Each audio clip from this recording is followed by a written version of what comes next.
पहला सोपान, चाहे गृहस्थ हो चाहे विरक्त हो, ध्यान देकर सुनो। ये आज जो सर्वनाश किया जा रहा है ब्रह्मचर्य का, इसी से संत लाभ नहीं मिल पाएगा। चाहे गृहस्थ हो, संतानोत्पत्ति के लिए धर्म पूर्वक अपनी पत्नी से सहवास करने की शास्त्र आज्ञा करता है। ब्रह्मचर्य सेवन से अमोघ लाभ प्राप्त होता है। पहला, ब्रह्मचर्य सेवन से लाभ, संत संग का पहला लक्षण है आचरण की पवित्रता। आचरण की पवित्रता, इंद्रियों की शांति। इंद्रियों की शांति अर्थात ब्रह्मचर्य, प्रत्येक इंद्रिय का ब्रह्मचर्य। ब्रह्मचर्य से तत्काल प्रभाव बढ़ता है। क्या? स्मरण शक्ति। बहुत ध्यान देने की बात है। अगर आपको भगवत स्मृति में डूबना है तो आपको ब्रह्मचर्य का पोषण करना पड़ेगा, चाहे जो हो। इसके बिना स्मरण शक्ति आपकी काम नहीं करेगी। स्मरण शक्ति बहुत प्रवीण, एक बार जो सुन लिया उसका सैकड़ों बार मनन हुआ, मनन होकर उसके आगे धारणा शक्ति। जो ब्रह्मचारी नहीं, स्मरण शक्ति नहीं होगी, धारण करने की शक्ति नहीं होगी, खोखला जीवन हो जाता है। स्मरण शक्ति, धारणा शक्ति और संकल्प शक्ति। इतने बजे जगना है, इतना करना है, ऐसे चलना है, ऐसे सब होगा।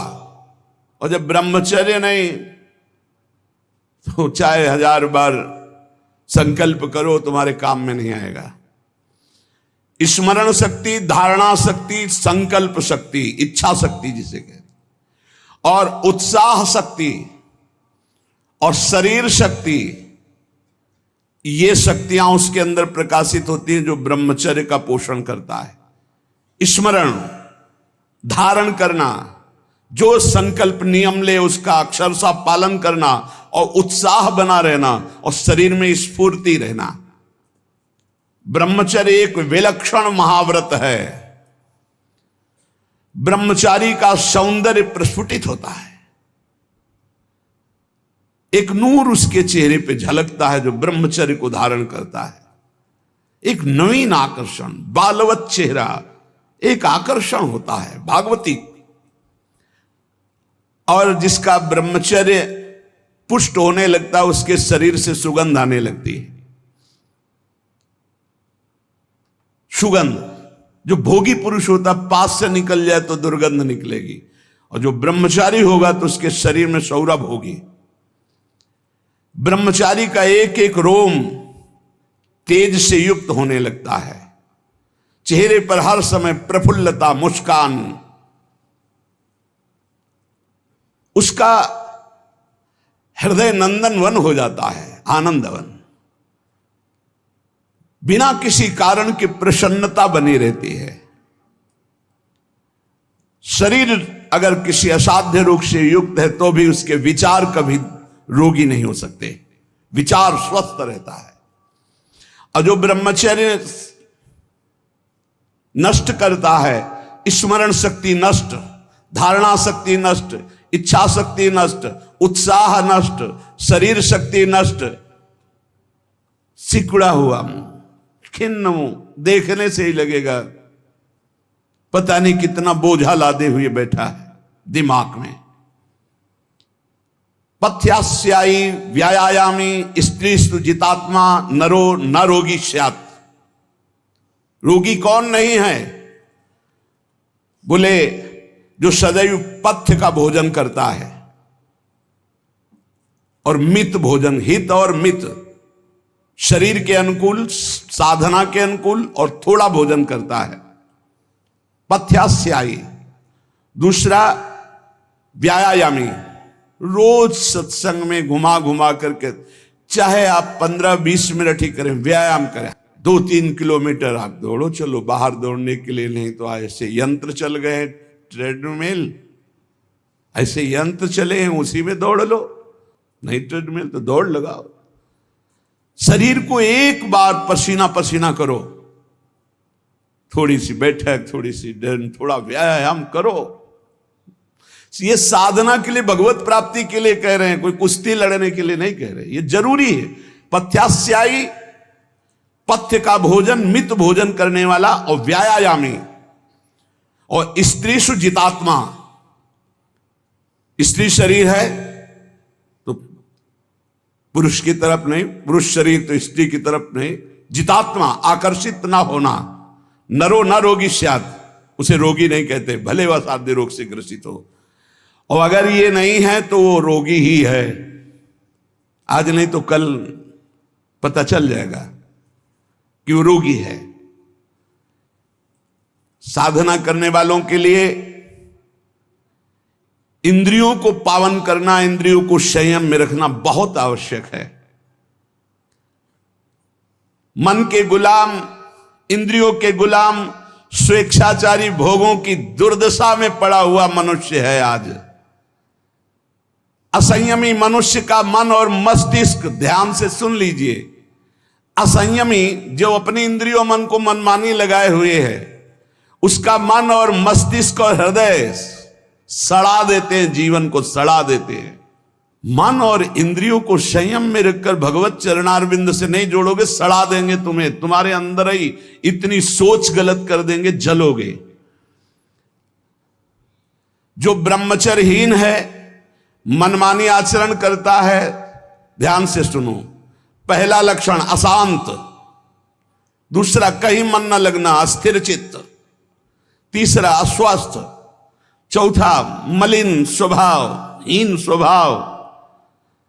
किसी भी कार्य को कह दो सबसे पहले ना, उत्साहहीन, हर कार्य के लिए बोझा मानना, ना कर देना, सदा के लिए भय का डेरा पड़ जाना अंदर।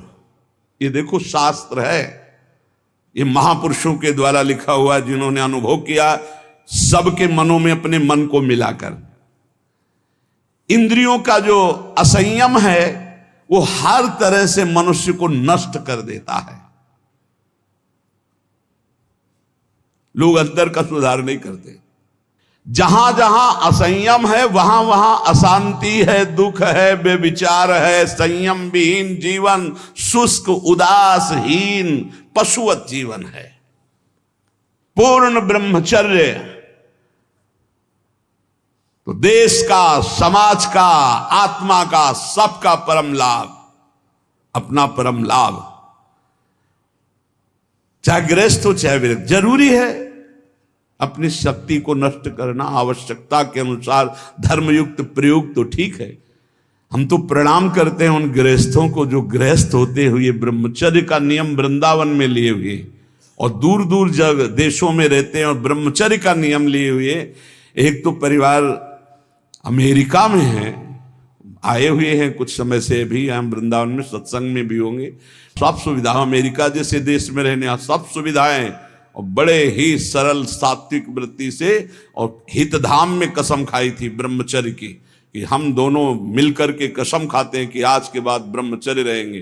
कैसा जीवन! अपने तो कितने ऐसे परिवार हैं, हम तो उनको प्रणाम करते हैं जो एक साथ पति पत्नी रहकर संयम पूर्वक जीवन व्यतीत कर रहे हैं। बलिहारी भगवान की असीम कृपा है, जिसके संग का डर बना रहता उसी संग में रहकर दोनों निकल गए। कितनी बड़ी हेतु की कृपा! यह है आश्चर्य, यह है आश्चर्य। रात दिन एक साथ रह रहे हैं, फिर भी कसम खा के ब्रह्मचर्य रहे हैं। कितनी अपार कृपा श्री जी की! कैसा मन कर देती है श्री जी। नहीं तो बहुत कठिन है, बहुत कठिन है। वही जानते हैं जो इस मार्ग में चलते हैं। जो आचरणहीन है, जिसका भोजन ठीक नहीं है,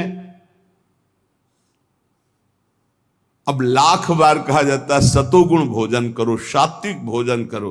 बाजार का ये अमुक चीज आनी चाहिए। कितने ऐसे बाजार की पैकिंग की चीजें निकलते हैं जिसमें कीड़ा रेंगते हुए चलते हैं। आप फिर पता नहीं कौन सी बुद्धि लोगों में फैल रही है कि घर का दाल रोटी बना करके नहीं खाएंगे, बाजार का आना, ऑनलाइन आना चाहिए। ऑनलाइन में हो जाओगे, हाँ ऑनलाइन में ही चले जाओगे। बहुत समझो सावधान, खान पान, नहीं तो ऑनलाइन में बुद्धि घूमेगी। श्री जी में चित्त लगाने के लिए थोड़ा ऑनलाइन से हटो, थोड़ा सा अपने चित्त को सुधारो। हम कह रहे जबान में अगर सात्विक भोजन केवल जाएगा तो भजन में बहुत रुचि होगी, संयम से रह पाओगे। ये बावरे नहीं थे पुराने संत महात्मा जन की जो सात्विक ब्रजवासियों का अन्न या भिक्षान्न या सात्विक, देखो 10 दिन केवल देखो, शुद्ध दाल रोटी पाओ, मूंग की दाल वाली रोटी पा लो, फिर आप देखो भजन करके, और 2 दिन जरा इधर उधर होटल का पाके देखो, फिर देखो कैसा है। कोई भी कहीं भी हो, सात्विक वृत्ति से अपने घर का भोजन करो, कम से कम दाल पानी से धो लिए हो। और वैसे तो शुद्ध क्या रह गया, इतने केमिकल गेहूं में डाले जाते हैं, वो सब आकर के शरीर के ब्लड प्रेशर को, हृदय को, कई तरह के रोग पैदा करें। अब किसको किसको समझावे। गाय के गोबर आदि से जो फसल होती थी, बहुत 8 मन या 10 मन होते थे। हम किसान के घर में पैदा हुए तो हमें पता है। अब 40 मन 50 मन होती है। तो जब 8-10 मन पैदा होती थी तो सरकारी अस्पताल के बाद स्कूल हमारा था, तो सरकारी अस्पताल के डॉक्टर आते थे, बीच मैदान में कुर्सी डाल के बस हवा खाते रहते थे, कोई मरीजे नहीं होता था। गांव में बुखार आया, 2-4 दिन काढ़ा पिया, ठीक हो गए, अस्पताल जाने की जरूरत नहीं होती थी। और आज अस्पताल में आप चले जाओ तो भीड़ लगी हुई है। क्यों? सब खान पान बिगड़ा हुआ है। तो जो ब्रह्मचर्य पालन करता है, रोग से लड़ने की सामर्थ्य आती है, शोक स्पर्श नहीं कर सकता, मोह पर विचार करने की सामर्थ्य आती, प्रमाद स्थिति नहीं रहती, अकर्मण्यता नहीं रहती, अकाल मृत्यु नहीं होती। ब्रह्मचारी कभी विचारों से दरिद्र नहीं होता है, चिंता नहीं होती, उसके हिंसात्मक वृत्ति नहीं होती, द्वेष नहीं होता, ईर्ष्या नहीं होती, अशांति नहीं होती। ब्रह्मचर्य समस्त दोषों का नाश कर देता है। तमोगुण रजोगुण का विकार, काम क्रोध लोभ मोह मत्सर अभिमान, इन शत्रुओं को पराजित करने के लिए, आत्मा आनंद में स्वराज्य पर स्थित होने के लिए इंद्रियों का संयम ब्रह्मचर्य अत्यंत आवश्यक है। ब्रह्मचर्य का विमल प्रताप प्रकट होता है। वीरवान बलवान होता है, विद्वान होता है, तपस्वी होता है, मनस्वी होता है, त्यागी होता है, तत्व चिंतन परायण होता है। ब्रह्मचर्य में अलौकिक अमानुषिक शक्ति जागृत हो जाती है। अमानुषिक ऐसा कैसे हो सकता है? हो सकता है क्योंकि ब्रह्मचर्य है, क्योंकि भगवत मार्ग का पथिक है। उस शक्ति, उसकी शक्ति के सामने संसार को आश्चर्य असंभव जान पड़ता है।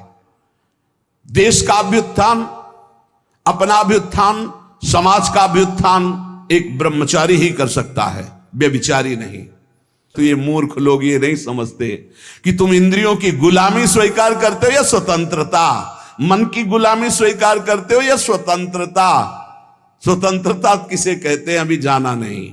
मनमानी आचरण को तुम स्वतंत्र कहते हो कि मैं जो चाहूं। कितने मिनट स्वतंत्र हो जरा देखो, 1 सेकेंड भी नहीं। हर वृत्ति तुम्हें गुलाम बनाए हुए है। क्या इंद्रियों का गुलामी कभी स्वतंत्र हो सकता है? विचार करो, स्वतंत्र कौन है? स्वतंत्र है जो संयमी है, संतोषी है, जितेंद्रिय है। याद रखो, ब्रह्मचर्य सेवन ही प्रभु प्रेम और आत्मज्ञान की नींव और स्वच्छ मार्ग है। शरीर में सहने की सामर्थ्य ब्रह्मचर्य से आती। गर्मी सर्दी बरसात मान अपमान निंदा स्तुति, ये ब्रह्मचर्य से सहने से। ब्रह्मचारी को सबसे पहले अपनी रसना पर नियंत्रण रखना आवश्यक है। जबान पर, जबान बिगड़ी सब बिगड़ा। गंदे आचरण वाले, जिनको पवित्रता का ज्ञान नहीं, जिनको केवल अर्थ पिशाच हैं, नाना प्रकार की अपवित्रताएं करके तुम्हें भोजन परोसते हो, गरम गरम तुम्हारे सामने आया, तुम अमृत समझ के खा रहे हो, तुम्हारी बुद्धि नहीं खराब हो जाएगी? सबसे पहले सतमार्ग में चलने वाले को इस रसेंद्री को मारना होता है। रसेंद्री, ये जीत गए, सब जीत गए। और इस मार्ग में सबसे ज्यादा इसी को दुलार करने का अवसर मिलता है। जहां निमंत्रण होगा वहां चक्क होगा, बस को खाओ और चौपट करो अपनी साधना, अपने परमार्थ को चौपट कर दो। खाना ही मृत्यु है और खाना ही जीवन है। जो पवित्र भगवद अर्पित मित आहार करता है वो अपने जीवन को भागवतिक बना लेता। कितना खाओगे? याद रखो, परमार्थ में चलने के लिए रसेंद्री को बहुत शासन में जरूरत है, बहुत शासन की जरूरत है रसेंद्री में। अगर रसेंद्रिय आपकी छूटी हुई है तो कोई भी इंद्रिय आपके कब्जे में आने वाली नहीं। भोजन किया जाता है जीवन रखने के लिए, प्राणों का पोषण। और आप ये समझो जैसे आप 400 ग्राम अन्न पा लिए तो आपकी जीवनी शक्ति उसमें पचाने में कम लगेगी और आपके चिंतन में ज्यादा लगेगी। 800 ग्राम डाल लिया। एक दिन सुना था 24 घंटे में एक मानव शरीर को स्वस्थ रहने के लिए 400 ग्राम अन्न की जरूरत होती, बस। इसके बाद तो ऊपर ओवरलोड करना है। इतनी हानि है, आप नहीं समझ पा रहे, रोगों का घर बढ़ा रहे हो। थोड़ा भोजन करो, सात्विक भोजन करो, और ऐसा भोजन करो जिसमें तेल आदि गरिष्ठ पदार्थ ज्यादा न हो, तो आपकी जीवनी शक्ति बढ़ेगी। आप उसी जीवनी शक्ति से भजन करेंगे।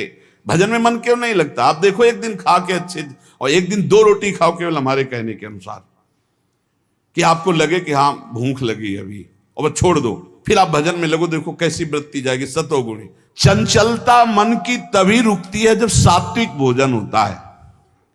नेत्र की चपलता, बार बार इधर उधर देखना, कानों की चपलता, प्रपंच की बात सुन, हर इंद्रिय का ब्रह्मचर्य हमें चाहिए। तो बहुत लाल मिर्च वाला गर्मा गर्म, ये ब्रह्मचर्य के लिए सब हानिकारक। उत्तेजक भोजन नहीं, उत्तेजक दृश्य नहीं, उत्तेजक बातें नहीं, तभी संयम से चला जा सकता है।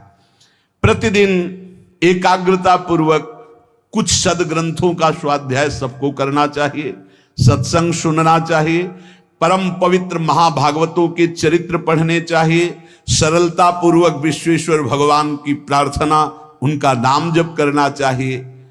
केवल ऐसे संयम से चलने से सबकी उन्नति का भाव जागृत हो जाता है, निस्वार्थ भाव जागृत हो जाता है। पूरे जगत का मंगल वो कर सकता है जो संयमी है। जो संयमी नहीं, वो दीन दुखी अपनी इंद्रियों के पोषण भरण में लगा रहता है। याद रखो, सच्चित आनंद स्वरूप परमात्मा की प्राप्ति ही तुम्हारा लक्ष्य है। वो अमृतानंद शांत समुद्र तुम्हारे हृदय में है। तुम्हें लगना पड़ेगा इस मार्ग में, तुम्हें प्रयत्न करना पड़ेगा। वो प्रयत्न गुरु कृपा से, भगवत कृपा से है, ये मानना होगा, नहीं तो अहंकार हो जाएगा।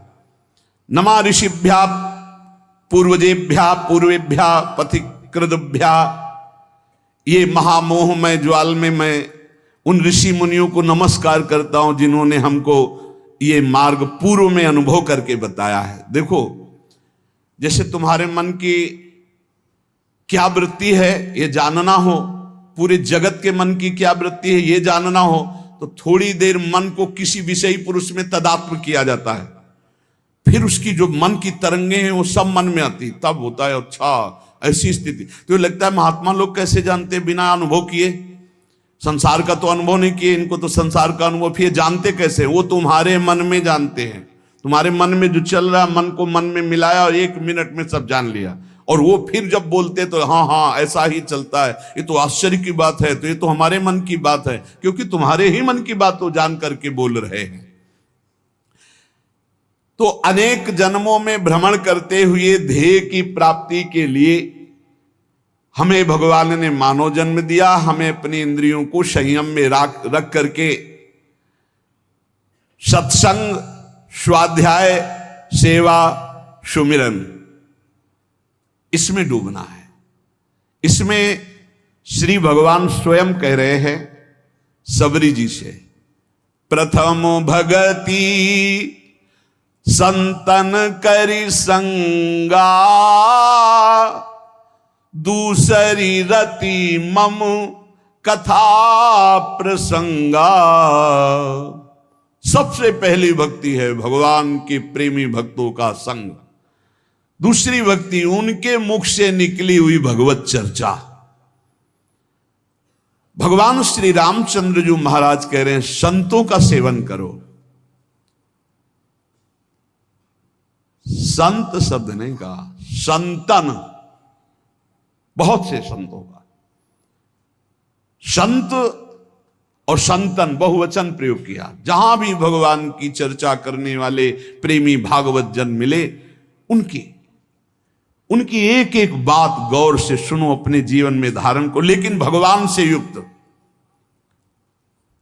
भगवान ने जाति पक्ष को नहीं कहा, कुल पक्ष को नहीं कहा, विद्या पक्ष को नहीं कहा। जाति पाति कुल कर्म धर्म बड़ाई ये सब भगवान कहते मुझे। एक बार एक कारे नाम के मुसलमान भक्त थे,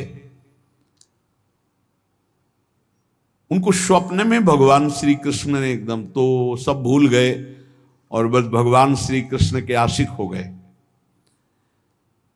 उनको भक्तजन कारे ही कहने लगे, श्याम सुंदर के नाते से कारे ही। वो बड़े महान, हर समय केवल कृष्ण कृष्ण कृष्ण और उसमें डूबे रहते हैं। एक समय भ्रमण करते हुए वो जब नीलांचल पहुंचे तो जगन्नाथ जी के दर्शन के लिए बड़ा प्रेम उमड़ा। जब वहां दर्शन के लिए गए तो मंदिर में परिचय पूछा गया, क्योंकि उनकी वेशभूषा तो देखते ही संशय हो गया कि, तो पूछा तो उन्होंने सच्ची बात बता दी कि मैं अमुक कुल में जन्मा हूं ऐसा है। उनको धक्का मार के बाहर कर दिया गया। तो जगन्नाथ जी के मेन प्रधान द्वार से ही उनको, जो सेवक जन थे उनको ऐसा मान करके द्वार से ही उनको हटा दिया गया। और वो बहुत अंदर ही अंदर लड़े, हम तो जानते भी नहीं थे आपको, आपने ही आकर स्वप्न में परिचय दिया, मेरे चित्त को चुराया, अपना दास बनाया और आपने उत्साह पैदा किया कि चलो मेरे दर्शन करने, तो नीलांचल दर्शन कर, फिर ऐसा क्यों धक्का दिलवा दिया, द्वार पर से हटा दिया। तो वो कवि प्रकृति के थे, एकांत में जाकर के बैठ गए और कहने लगे, यदि तू जगत का नाथ तो हमारी भी सुध लीजिए। कह रहे, हे कारे, तूने करार किया, स्वप्न में आकर मेरे दिल को चुराया और बता दिया कि तू ही मेरा स्वामी है, और तू मुझे अलग मान करके धक्का दिलवा करके भगवा दिया। क्या यही प्रेम है? यदि तू जगत का मालिक है तो अब मुझसे रहा नहीं जा रहा है। आपने हमारे को अपने दरबार से भगवा दिया। यदि तू सर्वलोक महेश्वर है, सबका मालिक है, तो फिर अब देर मत कर। भक्ति हितकारी भगवान से नहीं रह गया, उन्होंने तुरंत भोग की थाल ली और समुद्र के किनारे बैठे हुए कार्य के पास गए। बहुत सुंदर जगन्नाथ जी हैं, ये तो प्रेम विकल रूप इनका है तो अनंत कामदेवों को मोहित करने वाले भगवान श्री कृष्ण ही, ये तो प्रेम विकल। पीछे से आवाज दे कारे, पीछे मुड़ के देवी देखा, अपने हाथ से भगवान ने भोग पवाया। यहां कह रहे कि भगवान किसी जाति पक्ष को, कुल धर्म को, ये सब नहीं देखते, केवल प्रेम धर्म को देखते हैं। इसलिए किसी भी मत का कोई भी भक्त हो, कभी किसी भक्त का अपमान किसी जाति पक्ष या किसी धर्म पक्ष को लेकर नहीं करना चाहिए। जब कोई श्री भगवान के मार्ग में चलता है तो सिर्फ श्री भगवान का होता है, ये बात मानना चाहिए। हरि का भजे सो हरि का होए, जाति पाति पूछे नहीं कोई, ये भक्ति सिद्धांत की बात है। अहो वत्स पचतो गरीयान यज्जिभ्यागे वर्तते नाम तुभ्यम। जब भगवान का कोई प्रसाद तुम्हें पवाने की बात करे तो कभी ये मत कहना कि अच्छा बना है। ये संतों के वचन हैं, बाबा रामदास जी महाराज करेंगे, उनके वचन। जब तुम्हें कोई भगवत प्रसाद दे तो कभी मत कहना कि बहुत अच्छा बना है, क्योंकि अच्छापन तो ठाकुर जी ने पाया है, हम तो प्रसाद पा रहे हैं। कैसा है? बहुत प्रसाद मंगल में मृदु स्वादिष्ट, क्योंकि प्रियालाल ने पाया, अच्छा बना है। नहीं, नमक कम है या नमक ज्यादा है या कैसा, इस तरह का व्यवहार करने से प्रसाद में अपराध बुद्धि हो जाएगी।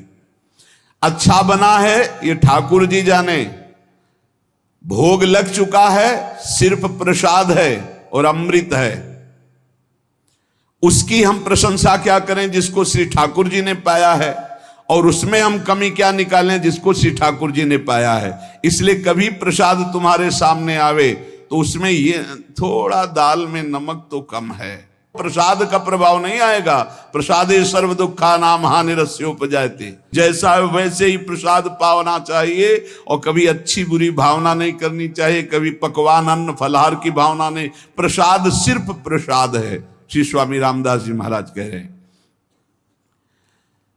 स्वामी जी महाराज कह रहे, जौलों ठठरी शीश पर तो राम राम है सत्य, मानुष बैठे मसान में तो ज्ञान कथें अलबत, ज्ञान कथें अलबत रहेगा रहा न कोई। आपस में बैठते जब जाते हैं बोले राम नाम सत्य, वहां बैठते हैं, भैया रो मत, यहां किसी को नहीं रहना, सबको जाना, बड़ा ज्ञान बघारते हैं। और नहाए धोए कर घर चले ऐसे ज्ञान भवगत, जौलों ठठरी शीश पर तो राम राम है सत्य। ऐसा ज्ञान किस काम का? आपस में बैठकर ज्ञान की चर्चा की, संसार में सब असत्य है, नाशवान है, रो मत, और घर गए फिर उसी असत्य में लग गए। इसलिए हमें चाहिए कि ऐसे हम संतों का संग करके उस ज्ञान को व्यर्थ ना करें। बड़ा सूक्ष्म स्वरूप महापुरुषों ने वर्णन किया। आप इतना वर्णन करते हैं कि सब संत कृपा से ही भगवत प्राप्ति होती, ज्ञान की प्राप्ति होती है, तो प्रयत्न फिर किस बात का? बहुत सुंदर महापुरुषों के सामने जो प्रश्न किए गए, संत भाव कृपा भाव इसी से भगवत प्राप्ति होती है, फिर प्रयत्न की क्या जरूरत है? यदि प्रयत्न की जरूरत है तो यह क्यों वर्णन किया जाता है कि भगवत प्राप्ति प्रयत्न से नहीं होती, कृपा से होती है? भगवत कृपा से होती तो सबको भगवत प्राप्ति हो जानी चाहिए, क्योंकि प्रयत्न से होती नहीं है। और प्रयत्न से होती तो फिर भगवत कृपा से होती है, ऐसा कैसे हो सकता है? संत कृपा से होती है, भगवत कृपा से होती है, यही शब्द सुनते चले आ रहे हैं। हमारा प्रयास, हमारे प्रयत्न से भगवत प्राप्ति नहीं होती, ठीक है? तो सबको भगवत प्राप्ति हो जानी चाहिए, क्योंकि संत और भगवान की समान सब पर कृपा होती, फिर प्रयत्न की जरूरत क्या है? फिर यह क्यों कह दिया जाता है